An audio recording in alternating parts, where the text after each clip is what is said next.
কিছুদিন আগে একদল দুষ্কৃতী কানাডায় কাপিলের ক্যাফেতে গুলি চালায়। সে দেশ থেকে কাপিলকে ব্যবসা গোটানোর হুমকি দেওয়া হয়েছে একাধিকবার।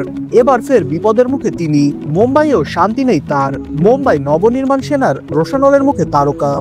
এই সংগঠনের দাবি কাপিল তার শোতে মুম্বাইকে একাধিকবার বম্বে তথা বোম্বাই বলে অভিহিত করেছেন। তাতেই ক্ষুব্ধ তারা। আবার যদি কাপিল মুম্বাইয়ের নাম বিকৃত করেন তাহলে তার শো বন্ধ করে দেওয়ার হুমকি দিয়েছেন তারা। আমাদের অনলাইন শপে আপনি যা খুঁজছেন তা আপনার হাতের কাছেই।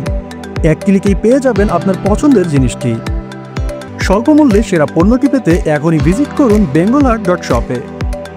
নবনির্মাণ সেনার দাবি শহরটার নাম মুম্বাই, সেই নামেই ডাকুন। এটা আপত্তি নয়, এটা ভিতরের ক্ষোভ থেকে বলছি। যদিও আপনি বেঙ্গালুরু, কলকাতা, চেন্নাইকে সঠিক উচ্চারণ করতে পারেন, তাহলে মুম্বাই কেন নয়? ওই সংগঠনটি এও জানায় যদি এটা কাপিলের অজান্তে করা ভুল হয় তবে তা যেন তিনি দ্রুত শুধরে নেন। নবনির্মাণ সেনার পক্ষ থেকে অময় খোপেকর বলেন, মুম্বাইয়ে এত বছর ধরে কাজ করছেন, এটা আপনার কর্মভূমি। এখানকার মানুষ এত ভালোবেসে আপনার অনুষ্ঠান দেখে। এই শহরকে, এখানকার মানুষকে অপমান করছেন। আপনাকে শেষবার বলছি, শুধরে যান কাপিল শর্মা। চলতি বছরের জুন মাস থেকে শুরু হয়েছে কাপিল শর্মা শো এর নতুন সিজন। তারপর থেকেই একের পর এক ফাঁড়া যাচ্ছে তার উপর দিয়ে। যদিও নবনির্মাণ সেনার হুমকির প্রেক্ষিতে কাপিলের তরফ থেকে কোনো বিবৃতি মেলেনি।